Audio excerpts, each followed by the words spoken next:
Malam hari di sebuah kota yang tidak pernah benar-benar tidur, ada satu rumah makan yang selalu ramai, bahkan saat tempat lain sudah tutup. Orang-orang bilang rasanya luar biasa, bikin ketagihan, sampai ada yang rela datang setiap hari tanpa tahu kenapa. Tapi tidak ada yang sadar bahwa sejak beberapa waktu lalu pemiliknya membuat sebuah perjanjian. Perjanjian yang tidak pernah seharusnya dibuat. Dan yang paling mengerikan, harga dari perjanjian itu bukan uang, melainkan anak mereka sendiri. Hujan turun tipis di malam itu. Lampu neon di depan rumah makan Sari Rasa keluarga berkedip pelan, menyala, lalu redup lagi. Di dalam, hanya ada 2 meja terisi. Itu pun pelanggan makan dengan cepat, tanpa banyak bicara, di balik kasir. Pak Hadi berdiri sambil menghitung uang. Recehan, lagi, ia menghela napas panjang. Cuma segini lagi, gumamnya pelan. Di dapur suara wajan beradu dengan kompor terdengar kasar. Bu Rini, istrinya, memasak dengan wajah lelah. Keringat bercampur minyak di dahinya, Mas. Ini ayam terakhir, katanya dari dapur. Besok kita beli bahan pakai apa? Pak Hadi tidak langsung menjawab. Ia hanya menatap uang di tangannya, lalu menutup laci kasir perlahan. Sunyi, hanya suara hujan dan kipas angin tua yang berdecit di sudut ruangan. Seorang anak perempuan kecil duduk di kursi plastik, namanya Dinda. Usianya baru 9 tahun. Ia menggambar di buku tulisnya. Sesekali melirik ke arah pintu. Pak, suara Dinda kecil. Pak Hadi menoleh. Iya nak, kenapa sekarang sepi terus ya? Pertanyaan itu seperti menusuk pelan. Pak Hadi memaksakan senyum. Mungkin orang lagi hemat Dinda, tapi dulu ramai terus. Pak Hadi tidak menjawab lagi, karena dia tahu ini bukan sekadar orang lagi hemat. Dulu, rumah makan itu tidak pernah sepi. Bahkan sering sampai antre keluar. Masakan Bu Rini terkenal enak, harga murah, tempat sederhana, tapi hangat. Tapi semua berubah sejak rumah makan baru buka di ujung jalan. Lebih besar, lebih terang, lebih modern. Dan sejak itu, pelanggan mulai menghilang satu persatu, Mas. Kita nggak bisa begini terus. Suara Bu Rini mulai bergetar. Ia keluar dari dapur, membawa piring yang bahkan belum sempat disajikan. Utang kita di supplier sudah numpuk. Pak Hadi duduk. Wajahnya kosong. Aku tahu, kalau minggu ini masih begini, lanjut Bu ini, kita bisa tutup. Kalimat itu menggantung di udara. Seperti vonis. Dinda diam. Ia berhenti menggambar. Perlahan, ia melihat ke arah orang tuanya. Kalau tutup, kita makan apa? Suara polos itu membuat suasana jadi lebih berat. Bu Rini menunduk. Pak Hadi memalingkan wajah tidak edayang. Menjawab, malam yang mengubah segalanya jam. Menunjukkan pukul 11 malam. Rumah makan sudah tutup, lampu dimatikan, hanya menyisakan satu lampu redup di dapur. Pak Hadi duduk sendiri di kursi plastik, depan warung. Hujan sudah berhenti, jalanan basah, memantulkan cahaya lampu jalan. Sepi, terlalu sepi. Ia menatap ke arah ujung jalan. KR Ramek, makan baru yang sekarang masih terang, masih ramai. Bahkan di jam segini, suara tawa terdengar samar dari sana. Pak Hadi mengepalkan tangan. Matanya merah. Kenapa harus kita? Bisiknya. Langkah kaki terdengar dari belakang. Pelan, berat. Bukan dari dalam rumah, tapi dari arah jalan gelap di samping warung. Menoleh seorang pria tua berdiri di sana. Tidak jelas sejak kapan dia ada. Pakaiannya hitam, basah, tapi anehnya tidak terlihat terkena lumpur. Matanya tajam dan terlalu tenang. Usahanya sepi ya. Suara pria itu datar. Pak Hadi kaget. Ayah Pak, maaf, sudah tutup. Pria itu tersenyum tipis. Saya tidak datang untuk makan. Sunyi, angin dingin tiba-tiba berhembus. Ada cara supaya tempat ini ramai lagi. Kalimat itu membuat jantung Pak Hadi berdetak lebih cepat. Cara apa? Pria itu melangkah mendekat. Langkahnya pelan, tapi terasa berat. Cara yang tidak semua orang berani ambil. Pak Hadi menelan ludah. Awal dari perjanjian. Kalau kamu mau, lanjut pria itu, warung ini bisa lebih ramai dari sebelumnya. Pak Hadi diam. Ia tahu, ini bukan pembicaraan biasa. Tapi, pria itu berhenti tepat di depan lampu redup. Wajahnya kini terlihat jelas, keriput, pucat, dan matanya seperti tidak hidup. Ada harga yang harus dibayar. Pak Hadi mengerutkan kening. Harga? Pria itu tersenyum. Lebih lebar, lebih menyeramkan. Semua yang instan selalu punya bayaran. Sunyi, tidak ada suara apapun. Bahkan suara malam terasa hilang di dalam rumah. Dinda tiba-tiba terbangun dari tidurnya. Duduk menatap ke arah jendela. Seperti ada yang memanggilnya. Pelan, sangat pelan. Dinda, suara itu bukan suara orang tuanya. Bukan juga suara yang ia kenal. Kembali ke depan warung. Pak Hadi berdiri membeku antara takut dan putus asa. Apa yang harus saya lakukan? Suara itu keluar hampir tanpa sadar. Pria tua itu menunduk sedikit, seolah sudah menunggu pertanyaan itu. Nanti malam, Aisyah. Pak Hadi terdiam. Ada seseorang yang bisa membantumu. Angin kembali berhembus, lebih dingin dari sebelumnya. Pria itu berbalik, lalu berjalan ke arah gelap, dan menghilang begitu saja. Pak Hadi masih berdiri di tempatnya. Napasnya berat, pikirannya kacau. Ia tahu, langkah ini salah. Tapi, juga dia tidak punya pilihan di dalam rumah. Dinda masih duduk di kasur, menatap jendela. Pelan, ia berbisik. Siapa? Tidak ada jawaban. Tapi, tirai jendela bergerak sendiri. Sebuah keputusan mulai terbentuk. Bukan karena keberanian, tapi karena keputusasaan. Dan tanpa mereka sadari, sesuatu sudah mulai memperhatikan keluarga itu. Malam berikutnya terasa lebih dingin dari biasanya. Jam menunjukkan pukul 12 tepat. Seluruh rumah sudah gelap. Hanya satu lampu dapur yang masih menyala. Rita seperti hampir mati. Pak Hadi berdiri di depan pintu. Tangannya gemetar. Ia menoleh ke belakang. Di ruang tengah, Bu Rini tertidur di kursi. Kelelahan setelah seharian berjualan. Di kamar, Dinda tertidur pulas, memeluk boneka kesayangannya. Sunyi, terlalu sunyi. Pak Hadi menarik napas panjang. Lalu, ia membuka pintu perlahan. Ceklek, suara itu terdengar lebih keras dari biasanya. Ia berhenti sejenak, seolah berharap seseorang bangun dan menghentikannya. Tapi tidak ada. Tidak ada yang tahu. Malam ini ia akan pergi kemana? Jalanan kota sudah kosong. Lampu jalan menyala redup. Beberapa berkedip, seperti hampir mati. Pak Hadi berjalan cepat, langkahnya ragu, tapi terus maju. Ia berhenti di ujung gang sempit, tempat pria tua itu bilang untuk bertemu. Gelap, tidak ada lampu, hanya bayangan. Tepat waktu, suara itu muncul tiba-tiba dari belakang. Pak Hadi tersentak.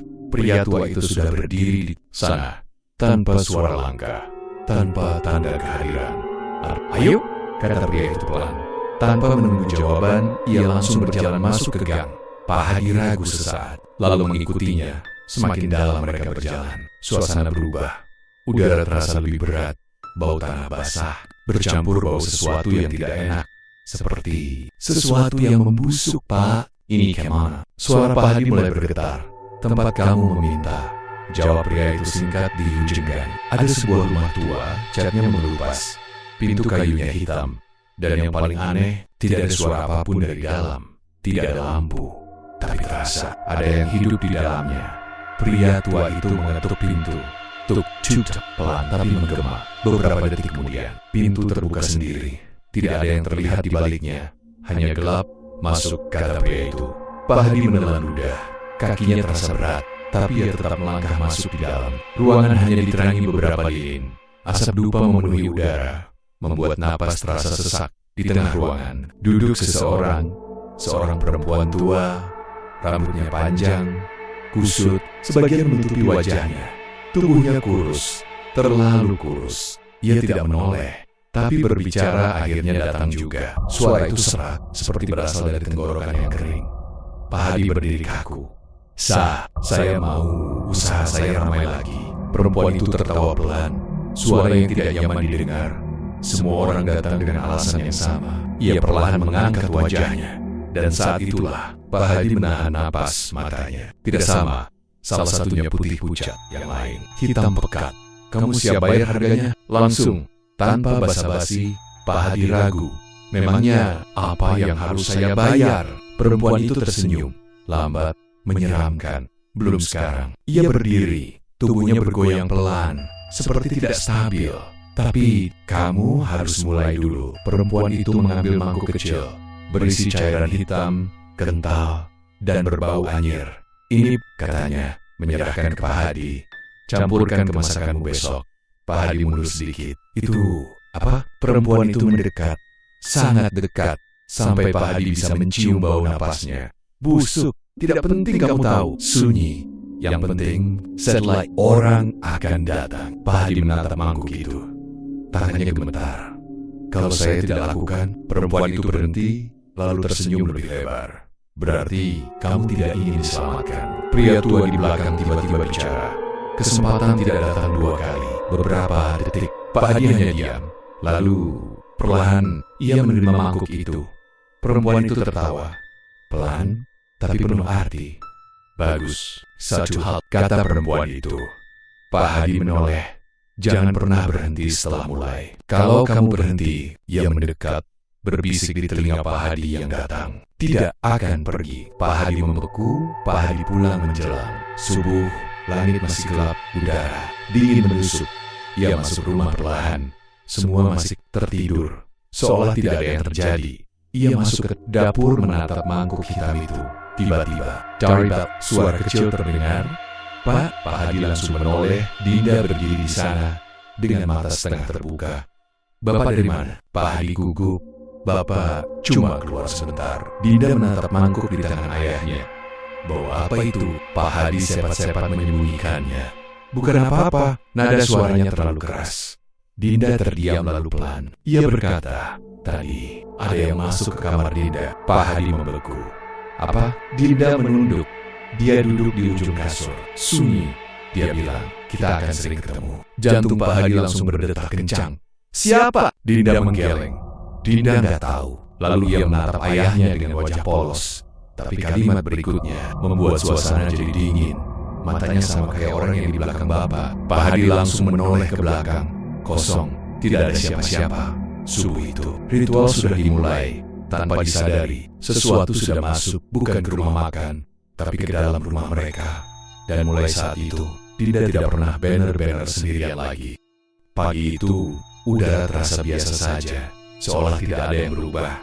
Tapi, bagi Pak Hadi, semuanya sudah berbeda. Sejak subuh tadi, ia berdiri di dapur, menatap mangkuk kecil berisi cairan hitam itu. Tangannya gemetar. Di belakangnya, Bu Rini masuk sambil mengikat rambut. Mas, kita harus buka lebih awal hari ini. Siapa tahu ada rezeki. Pak Hadi tidak langsung menjawab. Matanya masih terpaku pada cairan itu. Mas, suara Bu Rini lagi. Pak Hadi tersadar. Iya. Tanpa berkata apa-apa lagi, perlahan ia menuangkan cairan hitam itu ke dalam kuah. Beberapa detik setelah cairan itu tercampur, aroma kuah berubah, lebih kuat, lebih menggoda, tapi ada bau lain, samar, seperti anyir. Bu Rini mengerutkan kening. Mas, kamu? Nambahin apa? Pak Hadi cepat menjawab. Cuma bumbu biasa. Bu Rini mencicipi sedikit, lalu matanya melebar. Ini enak banget. Nada suaranya berubah, seperti terkejut, tapi juga seperti terpikat. Serius, ini beda banget. Ia mencicipi lagi, dan lagi. Pak Hadi hanya diam, jantungnya berdetak cepat. Jam baru menunjukkan pukul 10 pagi, masih sepi. Tapi hari itu, orang mulai datang. 1, 2, 5, 10 dalam waktu 1 jam. Rumah makan itu penuh. Bu Rini sampai kewalahan di dapur, Mas. Ini kenapa tiba-tiba ramai banget? Pak Hadi tidak menjawab. Ia hanya berdiri di kasir, menatap satu persatu pelanggan. Mereka makan dengan cara yang aneh, cepat diam, seperti sangat lapar. Beberapa bahkan tidak bicara sama sekali, hanya fokus ke makanan, seolah tidak ingin berhenti. Seorang pelanggan pria tiba-tiba memanggil, Mas. Pak Hadi mendekat. Iya Pak, tambah lagi. Tapi Bapak sudah 3 porsi. Pria itu menatapnya. Matanya merah. Tambah lagi. Nada suaranya datar, tapi memaksa. Pak Hadi menelan ludah. Iya, di Majeleng. Seorang ibu makan sambil menangis, tapi tetap menyuap nasi ke mulutnya. Terus, tanpa henti, seorang anak kecil tertawa sendiri sambil makan, tapi matanya kosong. Pak Hadi mulai merasa tidak nyaman. Ini bukan sekadar ramai. Ini berbeda. Di sudut warung, Dinda duduk seperti biasa, tapi hari ini ia tidak menggambar, ia hanya dia menatap ke arah pelanggan. Kenapa mereka aneh ya? Bisiknya pelan. Lalu, ia melihat sesuatu di salah satu meja kosong. Ada seseorang duduk, tapi tidak ada orang lain yang menyadarinya. Sosok itu tinggi, kurus, kulitnya gelap, matanya hitam pekat, dan ia tidak makan. Ia hanya menatap ke arah dapur. Dinda merinding, Pak. Pak Hadi menoleh. Iya, Nak. Dinda menunjuk. Di situ ada orang. Pak Hadi melihat ke arah yang ditunjuk. Kosong. Tidak ada siapa-siapa, Dinda. Dinda menggeleng. Ada. Suaranya pelan. Takut. Dia dari tadi lihat kita. Pak Hadi mulai merasa dingin. Hari itu, mereka kehabisan makanan. Untuk pertama kalinya dalam beberapa bulan, Bu Rini tersenyum lebar. Mas, ini matanya berbinar.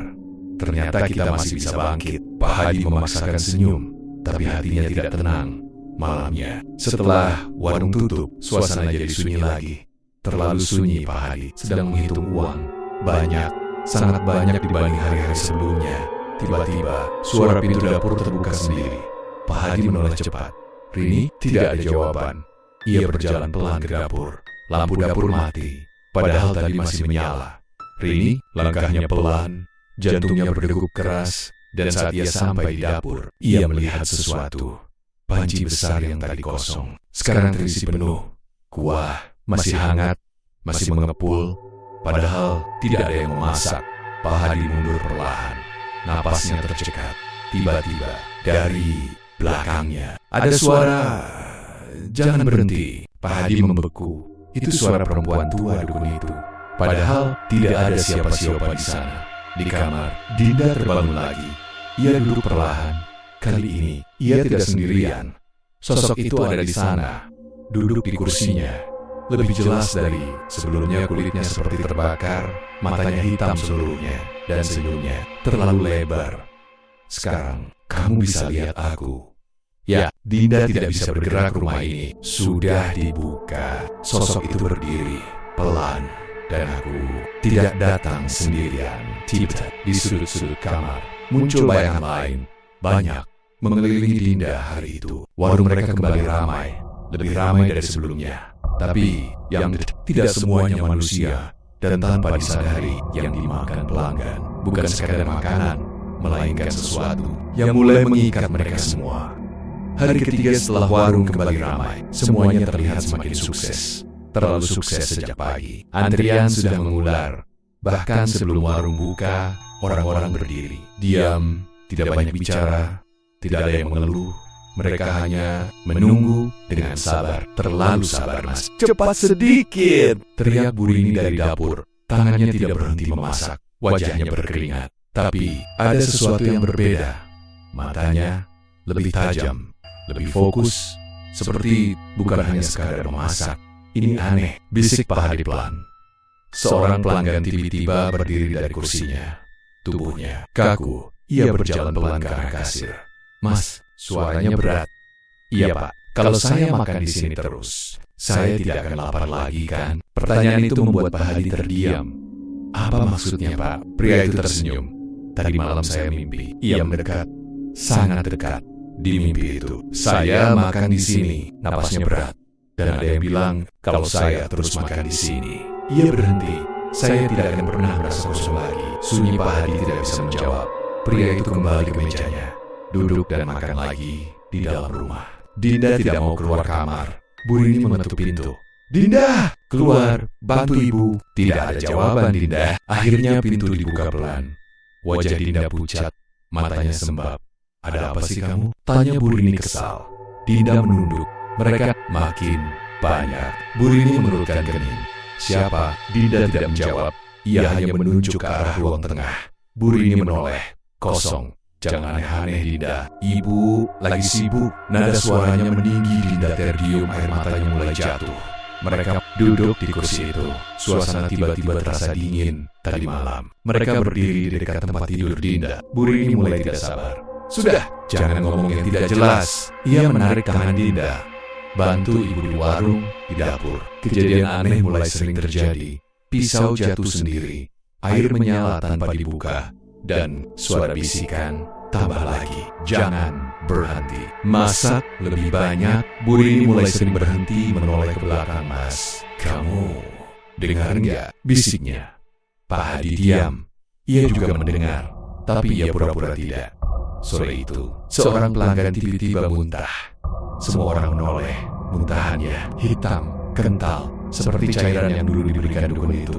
Pak, Anda kenapa?" teriak Pak Hadi panik. Tapi pria itu tertawa.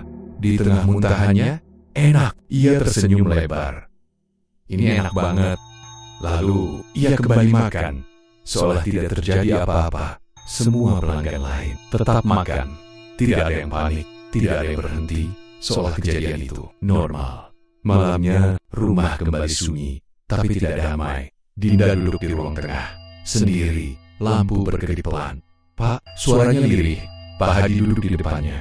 Ada apa, nak? Dinda menatap ayahnya.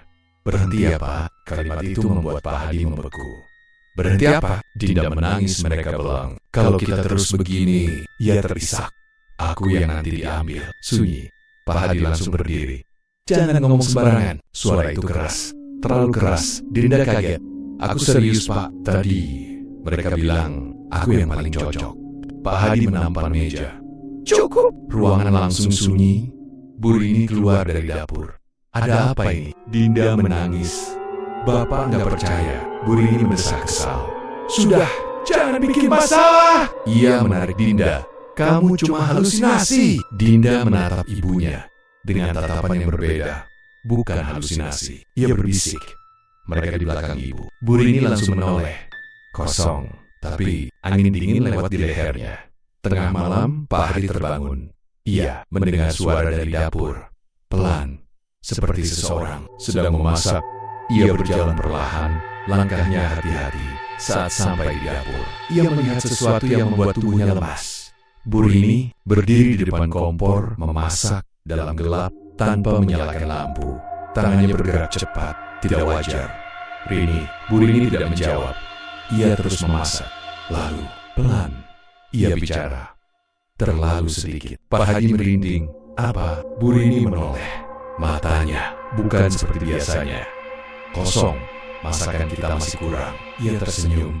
Kita butuh lebih. Pak Hadi akhirnya sadar ini bukan lagi soal usaha. Ini bukan lagi soal uang. Sesuatu sudah masuk dan mulai menguasai. Dan yang paling menakutkan, sesuatu itu sekarang mulai memilih siapa yang akan dibayar. Malam itu, Pak Hadi tidak bisa tidur lagi. Bayangan Bu Rini di dapur memasak dalam gelap dengan mata kosong terus terulang di kepalanya. Ia duduk di ruang tengah, diam dengan napas berat menunjukkan jam 2:13. Tiba-tiba suara ketukan dari pintu depan pelan tapi jelas. Pak Hadi membeku. Siapa yang datang jam segini? Lebih keras. Dengan langkah ragu, ia mendekat ke pintu.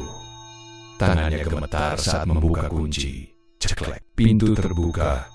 Dan dia langsung mundur satu langkah. Perempuan tua itu, dukun itu, sudah berdiri di depan. Tanpa suara, tanpa ekspresi. Kamu sudah mulai, katanya pelan. Pak Hadi tidak bisa bicara.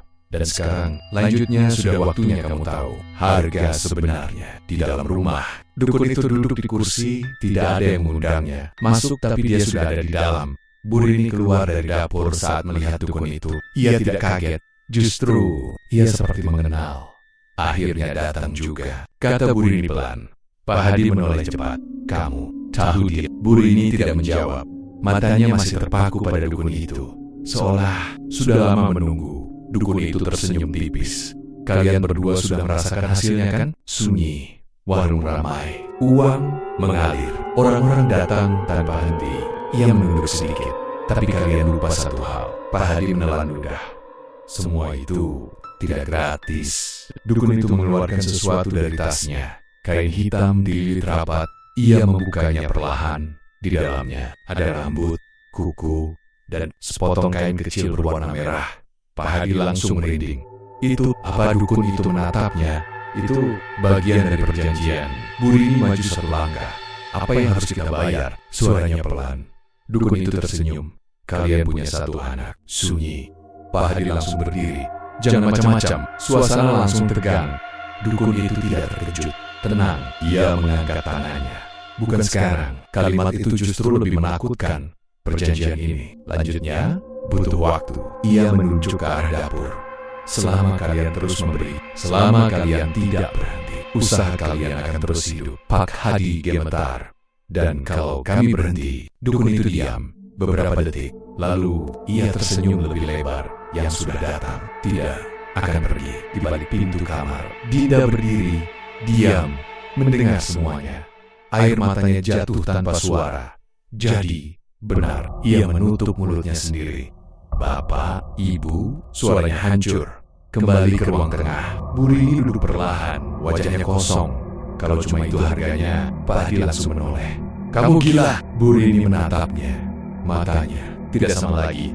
Kita sudah hampir bangkrut, Mas. Sekarang kita punya segalanya lagi. Ia berdiri. Dan kamu mau berhenti? Suasana jadi dingin. Apa kamu mau Dinda hidup susah? Kalimat itu menusuk. Pak Hadi terdiam untuk pertama kalinya. Ia tidak bisa menjawab. Dukun itu berdiri. Keputusan ada di tangan kalian. Ia berjalan ke pintu. Tapi ingat, ia berhenti tanpa menoleh. Semakin lama kalian menikmati, semakin mahal yang harus dibayar. Pintu terbuka sendiri, dan dukun itu menghilang. Rama kembali, sunyi, tapi terasa berat, sangat berat. Pak Hadi duduk, kepalanya tertunduk. Bu Rini berdiri di dapur. Diam, Dinda. Perlahan keluar dari kamar. Wajahnya pucat, Pak. Pak Hadi menoleh. Matanya langsung melemah. Dinda mendekot. Aku dengar semuanya. Sunyi kalau memang aku harus pergi. Air matanya jatuh. Biar warung kita tetap ada. Suara itu hancur. Pak Hadi langsung berdiri. Enggak, ia memeluk Dinda. Kencang. Bapak enggak akan biarin itu terjadi. Tapi di dalam hatinya, ia tahu dia sudah terlambat. Kebenaran akhirnya terbuka. Ini bukan sekadar pesugihan. Ini adalah utang yang akan dibayar dengan darah keluarga sendiri. Dan yang paling mengerikan, perlahan mereka mulai menerimanya. Sejak malam itu, rumah tidak pernah benar-benar sunyi lagi. Selalu ada suara, langkah kaki, bisikan, atau napas. Dinda tidak mau keluar kamar lagi. Ia duduk di sudut, memeluk lututnya, matanya kosong, kurang tidur. Di bawah matanya mulai muncul lingkar hitam. Pergi, bisiknya pelan. Tolong pergi, tapi suara lain menjawab. Kamu yang dipilih. Dinda menutup telinga. Bukan aku, tapi kamu yang paling bersih. Sosok-sosok itu sekarang tidak hanya muncul. Mereka mendekat, berdiri di sekelilingnya, mengamati, seperti menunggu waktu di dapur. Bu Rini semakin berubah. Ia hampir tidak tidur, tidak makan, tapi tetap kuat, terlalu kuat tangannya. Bergerak cepat, memasak tanpa henti, bisiknya. Masih kurang. Pak Hadi mulai sadar. Ada yang salah, Rini. Kamu istirahat dulu. Bu Rini tidak menjawab. Ia hanya terus memasak. Lalu tiba-tiba, PLK, pisau memotong jarinya sendiri. Darah mengalir. Banyak, Rini. Pak Hadi panik. Tapi Bu Rini tidak berteriak, tidak meringis. Ia hanya melihat darah itu. Lalu tersenyum. Bagus. Pak Hadi mundur. Apa yang kamu lakukan? Bu Rini menjilat sedikit darah di jarinya. Ini yang mereka mau. Suasana langsung dingin. Hari itu, masakan terasa lebih kuat, pelanggan datang lebih banyak, lebih agresif. Mereka makan dengan cepat, lebih cepat dari sebelumnya. Seorang pelanggan menggigit tulang ayam, dan tidak berhenti, sampai tulangnya hancur, darah keluar dari mulutnya. Tapi dia tetap makan. Enak, Samuel tetap makan. Seolah itu hal biasa. Malamnya, Dinda menjerit. Pak Hadi langsung lari ke kamar. Ada apa? Dinda menggeliat di kasur. Pak, perutku. Ia memegang perutnya. Seolah ada yang bergerak di dalam, kayak ada yang narik dari dalam. Pak Hadi panik. Rini, cepat ke sini. Bu Rini datang melihat Dinda, tapi reaksinya aneh. Ia tidak panik. Ia hanya diam, menatap Dinda sudah mulai. Bisiknya pelan. Pak Hadi langsung menoleh. Apa? Bu Rini mendekat, mengelus kepala Dinda. Tenang, ini cuma sebentar. Pak Hadi mendorongnya. Kamu sadar nggak? Suasana meledak. Ini anak kita, Rini, teriak Pak Hadi. Bu Rini menatapnya. Dingin. Dan ini usaha kita, Mas. Kalimat itu seperti pisau. Kalau kita berhenti sekarang, semua yang sudah kita bangun hilang. Bahkan, mungkin kita juga. Pak Hadi gemetar, lebih baik hilang daripada begini. Bu Rini tersenyum tipis. Sudah terlambat. Tibuk, lampu mati. Gelap total. Dinda menjerit. Pak, mereka datang. Suara langkah kaki terdengar. Banyak dari segala arah. Di dalam kamar. Padahal pintu tertutup. Pak Hadi memeluk Dinda. Siapa di sana? Tidak ada jawaban. Lalu, perlahan, sesuatu muncul. Sosok tinggi itu, yang dulu hanya dilihat Dinda. Sekarang, Pak Hadi juga melihatnya. Matanya hitam, kulitnya retak, dan di belakangnya puluhan bayangan lain. Kami sudah menunggu. Suara itu menggema. Perjanjian harus diselesaikan. Dinda menangis keras. Jangan aku! Sosok itu mendekat. Pelan mengangkat tangan ke arah Dinda. Di malam itu, tidak ada lagi yang bisa disangkal. Ini bukan sekedar gangguan. Ini adalah penagihan. Dan yang paling mengerikan, yang akan dibayar, sudah dipilih. Dinda hanya duduk di sudut kamar, memeluk lututnya, tubuhnya gemetar. Setiap kali ia memejamkan mata, ia melihat mereka berdiri, menunggu, dan sekarang mereka tidak lagi berbisik. Mereka memanggilnya, pagi datang, tapi tidak membawa rasa lega. Rumah terasa dingin, sepi Pak. Hadi duduk di ruang tengah, matanya merah, tidak tidur semalaman. Di depannya, uang hasil jualan kemarin banyak, lebih banyak dari sebelumnya, tapi ia tidak menyentuhnya. Seolah uang itu bukan miliknya lagi. Dari dapur, terdengar suara memasak. Lebih cepat, lebih kasar. Pak Hadi berdiri, masuk ke dapur, dan yang ia lihat membuat dadanya sesak. Bu Rini memotong daging, tapi bukan daging biasa. Darahnya terlalu segar, terlalu merah. Rini, itu apa? Bu Rini tidak langsung menjawab. Ia terus memotong. Lalu pelan, ia berkata, yang mereka minta, Pak Hadi mundur. Apa maksud kamu? Bu Rini menoleh. Matanya sekarang sepenuhnya kosong. Kita harus mulai bayar. Siang itu, warung lebih ramai dari sebelumnya. Orang-orang berdesakan. Beberapa bahkan menunggu sambil berdiri berjam-jam. Tapi tidak ada yang pergi. Seolah mereka tidak bisa pergi. Seorang pelanggan tiba-tiba berkata, Mas, Pak Hadi menoleh. Kalau hari ini belum dibayar, ia tersenyum. Kami bisa ambil sendiri. Jantung Pak Hadi langsung berhenti sesaat. Apa maksudnya? Pria itu mendekat. Sangat dekat. Kami sudah lapar. Di dalam rumah. Dinda berdiri di depan cermin. Wajahnya pucat. Ia mengangkat bajunya sedikit. Dan ia melihat sesuatu. Di perutnya ada tanda hitam. Seperti bekas tangan. Dari dalam, air matanya jatuh. Ini aku. Ia berbisik. Aku yang dipilih. Malamnya, keluarga itu duduk bersama. Untuk pertama kalinya, dalam suasana yang banner-banner hancur. Pak Hadi menunduk. Aku gak bisa. Suaranya pelan. Aku gak bisa kehilangan Dinda. Sunyi Bu Rini menatapnya dengan wajah tanpa emosi. Kalau bukan dia, ia berhenti. Kamu yang mau? Kalimat itu langsung memotong. Pak Hadi terdiam. Atau aku. Air mata mulai jatuh dari mata Bu Rini. Tapi senyumnya tetap ada. Kita semua akan diambil kalau tidak ada yang dikasih. Dinda menangis. Jangan Bu, ia memegang tangan ibunya. Aku takut. Bu Rini menatapnya. Lama, sangat lama. Lalu ia memeluk Dinda, pelukan yang hangat, tapi terasa seperti perpisahan. Tengah malam, Dinda dibawa ke dapur. Tempat semua dimulai.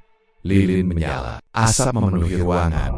Dukun itu kembali, berdiri di sudut, diam, menunggu. Pak Hadi gemetar. Rini, kita masih bisa berhenti. Bu Rini tidak menjawab. Ia hanya menggenggam tangan Dinda. Maafin ibu. Dinda menangis. Bu, jangan. Dukun itu mulai berbicara. Waktu sudah habis, perjanjian harus diselesaikan. Sosok-sosok itu mulai muncul di setiap sudut dapur. Lebih banyak dari sebelumnya. Lebih jelas, lebih nyata. Saat itu, Pak Hadi melangkah maju. Berhenti! Semua diam. Aku gak mau lanjut. Suasana membeku. Dukun itu tersenyum. Kamu yakin? Dari balik, Bu Rini menarik Dinda lebih dekat ke tengah ruangan. Rini? Pak Hadi kaget. Bu Rini menatapnya. Air mata mengalir. Tapi suaranya dingin. Sudah terlambat, Mas. Calmate it. Menghancurkan segalanya. Di malam itu, sebuah keluarga resmi hancur. Bukan karena orang lain, tapi karena pilihan mereka sendiri. Dan yang paling menyakitkan, pengorbanan itu terjadi. Dengar Seda. Malam itu, tidak ada yang benar-benar mengingat bagaimana semuanya terjadi. Yang terdengar hanya suara Dinda menangis. Lalu, tiba-tiba, sunyi. Keesokan paginya, matahari tetap terbit. Jalanan kembali ramai. Dan rumah makan Sari Rasa keluarga tetap buka seperti biasa. Lampu menyala terang. Asap masakan mengepul. Seolah tidak pernah terjadi apa-apa. Tetangga mulai sadar ada yang berbeda. Loh, anaknya kemana ya? Biasanya si Dinda suka duduk di depan. Sudah beberapa hari gak kelihatan. Tapi, tidak ada yang berani bertanya langsung. Karena, suasana warung itu berubah. Lebih dingin, lebih sunyi, meskipun ramai. Hari demi hari, rumah makan itu semakin viral. Antrian semakin panjang, bahkan sampai keluar gang. Orang-orang datang dari jauh, hanya untuk makan di sana. Dan semua bilang hal yang sama. Rasanya beda, bikin nagih. Kayak ada yang kurang kalau nggak makan di sini. Tapi, tidak ada yang tahu apa yang sebenarnya mereka makan. Di balik kasir, Pak Hadi masih berdiri. Tapi, dia bukan lagi orang yang sama. Wajahnya pucat, matanya kosong. Ia jarang bicara, hanya menerima uang, menghitung, diam. Kadang, ia terlihat seperti ingin menangis, tapi tidak pernah keluar. Seolah perasaannya sudah diambil juga. Di dapur, Bu Rini masih memasak tanpa henti. Siang, malam, subuh, ia tidak pernah benar-benar keluar dari dapur lagi. Tangannya terus bergerak, seperti dikendalikan. Dan yang paling mengerikan, bahan masakan tidak pernah habis. Selalu ada, selalu cukup, tanpa pernah terlihat siapa yang mengisi. Beberapa orang mulai bercerita. Aku lihat ada anak kecil di dapur. Tapi waktu aku lihat lagi, gak ada. Aku dengar suara nangis dari belakang warung. Tapi pas dicek, kosong. Ada juga yang bilang, kalau makan malam di sana, kadang sendoknya bergerak sendiri. Tapi semua orang pura-pura gak lihat. Suatu malam, seorang pelanggan terakhir belum pulang. Ia duduk sendirian, menatap ke arah dapur. Dan saat itulah, ia melihat sosok kecil berdiri di dalam. Dinda, wajahnya pucat, matanya kosong. Tapi, ia tersenyum, pelan. Dan di tangannya, ia memegang sesuatu. Sendok. Ia mengaduk panci, perlahan, seperti membantu ibunya. Di sudut dapur, bayangan itu masih ada. Sosok tinggi bermata hitam. Sekarang, tidak hanya satu, banyak. Mereka berdiri, mengawasi, menjaga, dan memastikan perjanjian tetap berjalan. Rumah makan itu tidak pernah tutup lagi, tidak pernah benar-benar kosong, tidak pernah kehabisan pelanggan, dan tidak pernah kehilangan rasa. Karena yang menjaga rasa itu bukan lagi manusia. Dan kalau kamu lewat di malam hari, kadang kamu bisa melihat seorang anak kecil duduk di sudut warung, menatap kamu sambil tersenyum, seolah ingin berkata, "Jangan berhenti makan di sini."